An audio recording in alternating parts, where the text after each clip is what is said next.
Hello, everybody, and good afternoon.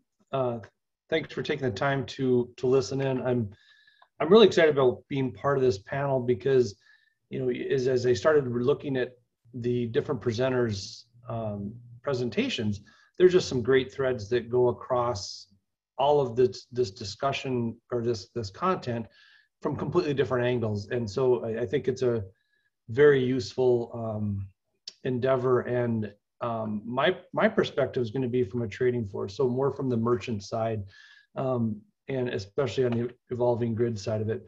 As I go to the next slide here, sorry, from an agenda standpoint, I'm going to talk about a little bit of background about SMUD, and then three specific topics: a little bit about renewables, distribution, energy resources, and reserves.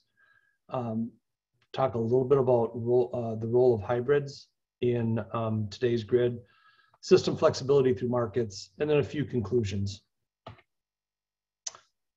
A little bit about SMUD. We're vertically integrated utilities serving Sacramento, California, Sacramento County, to be exact. We're part of the Balancing Authority of Northern California. So we sit outside of the Cal ISO, but our number one trading partner is the Cal ISO. And a couple years ago, we started to participate in the energy imbalance market that's run by the ISO. During Debbie's initial presentation, there's a lot of conversations and questions about the EIM, and I'll try to get to cover a fair amount of those, and we can also take them in the breakout session if necessary as well. But it's been a significant part of how we do business, and a kind of a significant change on operations. Not so much from that day ahead and planning time frame, but it is our primary real-time market. And if you were, I saw some questions about how important is it to your portfolio. Overall, we transact about 10% of our portfolio in the CAISO, so a little higher than the number on average. And it's probably due to our ramping capabilities with our hydro. But from a total, if you look at it from a when you're selling or when you're buying, it's about 20% of all of our overall sales of like when we're selling, and it's about 30% of our overall purchases. And it's called an imbalance market, but really, if I think a better description would be, it's in real time. You have to be balanced, or you have to come to the market ready to serve your own load. But given that you can do that, you can get redispatched across your portfolio. So really, even it's a 4-hour kind of window that they look forward to. So short start units can get redispatched taken out of the scenario. So it's more than just that last minute balancing. It's a little bigger market than that. And then Debbie talked a little bit about, as we have discussions around EDAM, this just extending this market. That's the EDAM market, extended day ahead market, extending the EIM market to the day ahead. And that's not a small task. I mean, then now your upsides are you're able to take into consideration those long start units and get a much more efficient dispatch stack. However, now you've got transmission issues, you've got GHG issues across different regions. So it gets much more complex as you take it into the day ahead. But it's certainly been exciting conversations. As I get away from the SMUD, you'll see that we'll kind of go back and forth and into the CAISO thing, but I'm going to talk about renewables, DERs, and reserves from a SMUD's perspective at the moment. And to give you just some examples, as most assets, there's pluses and minuses. So when you start talking about renewables or DERs, they can be used for reserves, but they also can increase reserves at times. So this example is a chart on March day, where you can see in back, the gray, as you'd expect, is our load curve, and it's relatively uneventful, and you would expect that. Load doesn't change dramatically depending on what's going on the resource side. However, you can see the bright yellow line it's only one resource, but it's one of our solar farms, and this day it was kind of bouncing around quite a bit. and it was a intermittent clouds were coming through. And so as you can see, as you got towards solar noon, there were some really big changes in very short periods of time on output. And so what we had to do for that is change in real time our regulation up and down obligations. And you can see that during the overnight hours or off-peak hours, it bounces around, but it's relatively low and not as volatile. And then during the solar day, the needs to be able to, for regulation, to be able to meet that solar variability increase dramatically. So I think the key takeaway is that any resource that has an energy pattern that varies with nature, solar, wind, et cetera, or behavior, if we want to talk about behavior-based DR programs, they can increase your reserve requirements because they introduce greater variability. If you think about it from another slightly different angle, if you can figure out how to manage, and I think some of these conversations today are approaching that, if you can increase your forecasting capabilities and get to take some of that variability out, the better value you can get out of renewable and DERs. So this is an example of where a behavioral / economic signal, time of use rates, can be used to reduce the amount of planning reserves. And really what I mean by that is from a capacity framework of the planning, like several years out all the way up to the next month when you're trying to decide how much capacity you have, you can use time of use as your ability to reduce the amount of capacity you might have to either build or procure in the open market along with the planning reserves. So this is an example of a day in summer where we have an off-peak rate of 12 cents a kilowatt hour or $120 a megawatt. We've converted them to the wholesale side on the megawatt side, and then a mid-peak and a super peak rate to the customer, and it comes in at 1,700 every day, and it goes off at 2,000 every day. And the drop that you see right at 1,700 has been fairly repeatable. Our rates have been in place, I think, it was actually just for 1 year so far. So as we get more confident about on day 1, day 2, day 5 of a heat event that we can get that response, we can feel a lot better about using a behavioral DER, in this case, the time of use, to be able to count it towards our planning reserves and or capacity needs. So it was pretty dramatic. On this day, for example, it's a relatively high peak for SMUD, 3,100.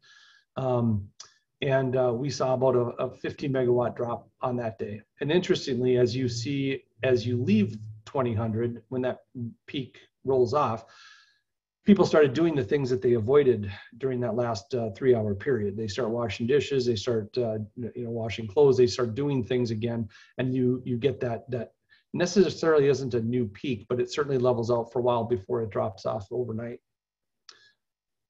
So takeaway here is time of use rates, are really, on my perspective, are a distribution energy resource. They can be considered that.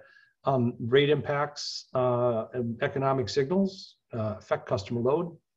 Again, the more certain we get on these impacts, the better we can use these in the planning time frame and reduce our overall costs.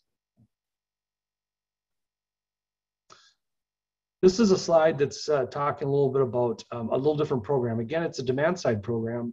It's an air conditioning load management program. And the information here is our load on a high peak day, or excuse me, on a high load day in July of 2016. We'll do the notch test. And the important thing here is we do the notch test, as everybody does, just to figure out what our response would be. And as we get comfortable with what that response is going to be, that's when you can start counting on it in your capacity and your planning reserve margins and operating reserve margins. And when you take this from outside of the planning window and bring it into the operational window, we can arm ACLM and use it as non-spinning reserves. So this is a methodology of where we've been able to take advantage both from a planning perspective as well as in the operational window of a demand side program.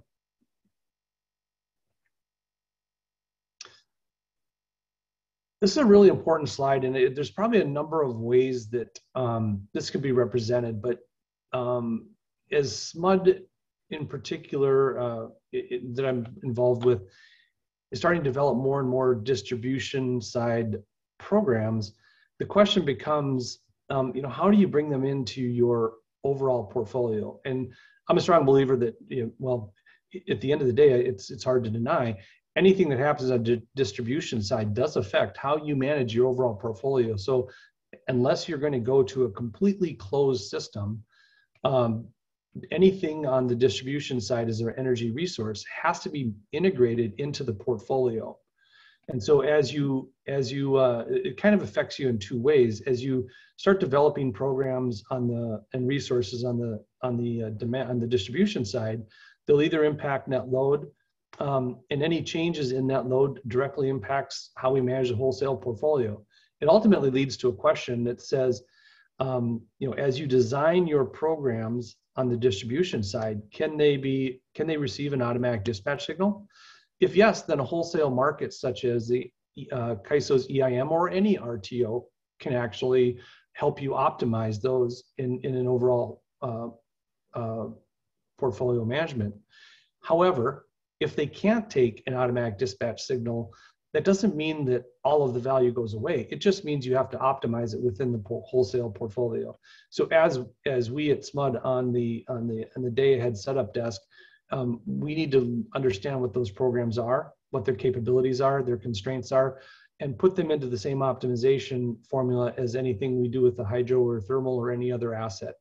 And it ultimately will end up to give you load flexibility, and the market will never see that, but we do need to accommodate that into our portfolio as load flexibility, not necessarily from an optimization standpoint. It looks just like another resource, but ultimately it just makes your load flex up or down accordingly if they can't take a market dispatch signal. I think this is as simple as this question is. I think a lot of folks, and I know that we struggle with this internally, and I think as I've had other conversations across the industry, this is a difficult one because it's easy to understand, or I shouldn't say it's easy.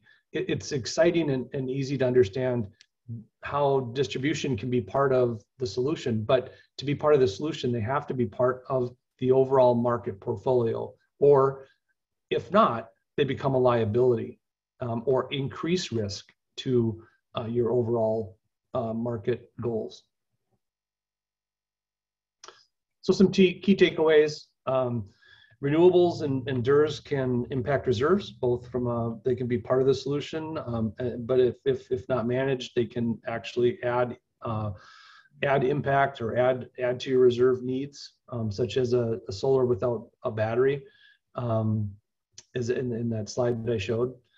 Variable nature tends to have an increased impact on operating reserves. So again, if you can get to greater certainty of how they impact load, the more likely they can be to provide planning and operating reserves.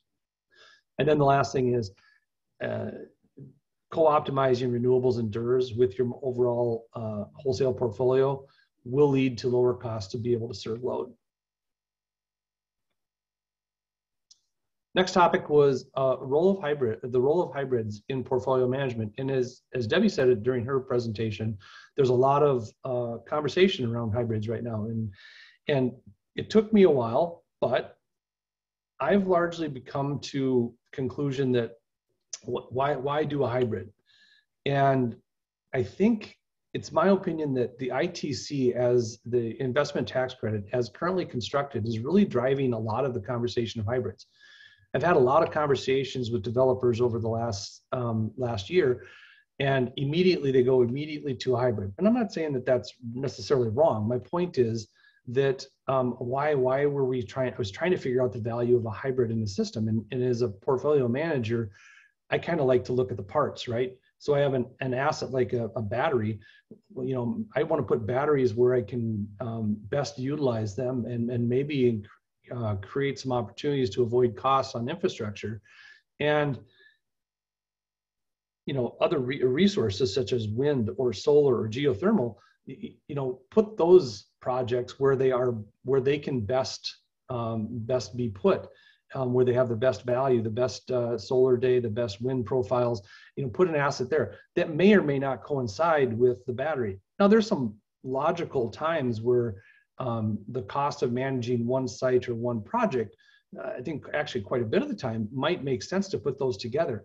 But the ITC are, in my opinion, artificially has people or have people wanting to commingle these projects. And I'm not sure that that's the case. You could do it even when I would argue, even when they are co-located at the same site. There might be times, who knows, where there's condition which you would want to use the generation from the resource, such as solar and a battery at the same time. Obviously, that has interconnect questions and such, but the more you make them into hybrid, the less you might have in flexibility. And so that's kind of the balance. And I think I got a couple slides about this. If you add together renewable projects and batteries plus the ITC, you get some discount on initial costs, and it's for a 6-year period. You can get about 30% of your cost back from your project. It's not insignificant. And so the downside is you're making decisions based on the first 6 years of operation of where to locate these things, and maybe they'd be better off located elsewhere. And so I just think that it can lead to, if not managed correctly, it can lead to higher operating costs and less operational flexibility. Now, Biden's energy plan does address some of this, and I think that right now there's at least the discussion of putting the ITC directly on the battery itself, and I think that would relieve a lot of this issue. I still think people will create hybrid units or co-located assets, just from an ease of project and the optimization of resources, but I don't think it should strictly limit that. And so I'm hopeful that if that becomes part of the ITC law going forward, everybody will win on that, because it will lead to greater operational flexibility and lower costs for the customers. I got a couple examples of what some of this limitation will do to us from a practical standpoint. This is our system load back in December of a year ago, and this is a conceptual example. We don't have any grid scale batteries in SMUD's portfolio yet. We're just building our first projects, or getting ready to build our first projects. But I think I can conceptually kind of show the power of what a battery and then delinked from an ITC can do for you. So in this case, there's a couple important parts on this graph, but the black line is our load, and in the yellow component, that is the solar day. So the total part of the solar, some of it's serving load, some of it's going to store in a battery. And then the part that's going to store in the battery gets discharged later in the day, starting about 1700, going to 2200, to just shave our peak. So that's how the power of using a battery in a winter day, you can go shave your peak. And you can see that in order to use that solar to store in the battery, you actually increase your load. So it moves from that black line to that red line. So there's your net system load with your battery consumption. Still nothing too dramatic to manage here, but once you've shaved your evening peak, you still have this morning peak that's not being addressed. And that can be consequential depending on the year and the system conditions. So you've shaved one of it, but now you can't use this other side. So if you look at how you could do this, if you delink the idea of that you wouldn't, the other thing to take on this slide is that it's site specific. In other words, this solar has to go to this battery, and overnight, if your battery is encumbered with the ITC, you wouldn't be able to charge overnight with your other renewable portfolios, such as wind or any other geothermal, anything else, or for that matter, if you wanted to charge from the grid, you wouldn't be able to do that. And so this next slide shows you what you're able to do if you delink that. And in this case, again, this is a conceptual example, and it looks like a really nice load shape. In this case, we charged overnight on hours 1 through 5 with a battery, which gave us a new red line over. Black line again is, remember, our unmanaged load, and then the red line is using a battery charging. That battery charging overnight now allows us to peak shave the morning peak, then use the solar to serve load and charge the battery for the evening peak. And so you can get some really nice, reliable shaped load shapes for the day. And again, this is a conceptual and it looks really perfect. We understand there's probably shape within that red line yet, but this is really just to get an example of if you can use your battery at different times of the day, that you can manage your load even further to reduce costs for the customer. Hey, John, 5 more minutes, just to let you know. I'm sorry? Oh, 5 more minutes. Just okay, perfect. So this next example is a smoky day, and this is probably showing even in the more importance of being able to charge your battery away from the ITC. In this day, this was a September day, so we still have relatively hot temperatures in California and high loads. And in this day, the smoke from wildfires really limited our solar that you can see availability. So our ability to shave peak shave was significantly significantly limited. Whereas if we could have charged overnight with our wind and such, you can see that the net result would be able to shave the battery, shave our peak significantly more. So again, it gives us an operational flexibility and lower costs. The takeaway, I think, is there's a relationship between operational flexibility and charging source and the cost and carbon. And so on the left, the axis is increasing operational flexibility, and across the bottom, increasing portfolio cost. And site-specific charging is really like what the ITC kind of requires. And it's my opinion that leads to higher costs without giving you any kind of operational flexibility. The opposite of that is just charging your battery from the grid however you want, regardless of what the carbon intensity is. So you can do some brown charging in there. And there's times a day that naturally you might just get a really green, or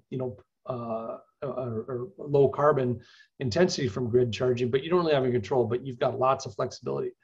I think the sweet spot really would be the ability to be able to charge, do renewable portfolio charging. In other words, take advantage of your wind in the off-peak or geothermal or other zero carbon emissions, not just making it site-specific from the ITC.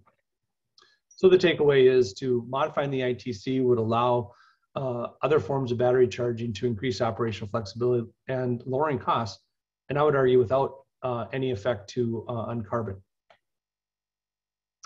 Last section is system flexibility through markets.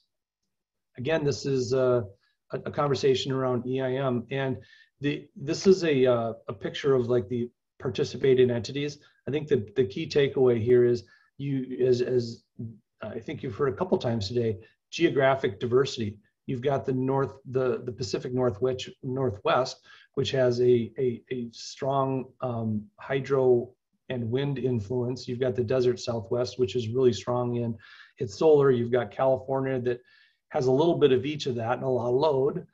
And so you've got some north to south and some east to west geographic diversity, time zone differences that the entire footprint can take into effect. I think right now, as the new entities come into the market by 2023 or 2024, I believe about over 80% of the load in the Western Interconnect will be part of the EIM market. And as we've mentioned several times, it's a structured and regulated market. CAISO is the operator. That geographic diversity is what I think is absolutely critical to being able to integrate renewables. And there was some conversation about renewable curtailment. Curtailments will be far fewer when you start using if you're able to take advantage of that regional diversity of a centralized market. And it's a 5-minute optimization interval. So in every 5 minutes, you get new instructions. So, markets can improve your system flexibility. Geographic diversity gives you fewer renewable requirements, lower costs, lower carbon. 5-minute market intervals lead to a market solution to manage that intra-hour variability, which ultimately lead to lower costs as well. An example on that, on how to integrate or how the market helps integrate renewables. Again, this is just a load slide from March 6th of this past year. The key takeaway here is in the solar time of the day, you can see that as solar ramped up, it had a really choppy morning. So there was probably quite a few clouds coming through at that period of time, and things bounced around quite a bit. Pretty even, pretty smooth as the solar ramped out at the end of the day. And this is, again, I'm highlighting just one of our projects just to simplify the conversation. It's our Rancho Seco project, which was 160 megawatts of solar that day. And assuming that there was no EIM, this is a view of what we would have to have for regulation, both from the reg up, reg down standpoint. And as you can see, I remember I said, as you went into the morning, we were kind of bouncing up and down quite a bit. But if you had an hourly set point, you would have to set yourself up to be able to accommodate both the reg up and the reg down. And visually look at the gray areas and the blue areas. That's the amount of reg I'm would have to carry from an hourly basis and flip-flop it about midway through to be able to serve load. And then on the way out, in this case, interestingly enough, you see mostly blue. That's because the production of the solar was higher than forecasted. So we were constantly in a situation where we needed more reg down based on how this plant was producing for that day. If you look at it with EIM, now you, as Debbie talked about those driving instructions, you're getting them every 5 minutes versus once an hour. So you can look at the variability as you ramped in that day and ramped out. You don't see as much blue and you don't see as much gray. It greatly reduces it. It really jumps out at you if you put them side by side. And so without EIM, you can see that there's a significant amount of gray and blue. And with EIM, it was greatly reduced. So therefore, a market solution to handle that variability, you get a redispatch every 5 minutes, greatly reduces your needs for, greatly reduces your hourly needs, a much tighter picture, leading to lower costs for the ratepayers. So a few final thoughts from the trading floor. Renewables and DERs can be most valuable to your portfolio if you can manage the impacts to net load, or if the impacts to net load are more certain. Resources need to be co-optimized with the wholesale portfolio. Nothing happens in a vacuum. And then the big question is, can a resource, even a virtual power plant, can they receive an automatic dispatch signal from the market or not?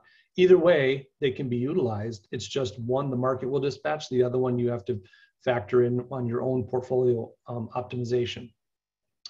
ITC reform could add additional operational flexibility and reduce costs with no little effect on carbon, and it's very hopeful given the stance currently with the Biden administration on their plan. And then last thing would be, markets can be an instrument to ease the integration of renewables, reducing curtailments, as well as giving you a better operational day. A lot of that has to do with geographic diversity that you can enjoy from a broad range, from a broad geographic footprint, such as what the EIM market is.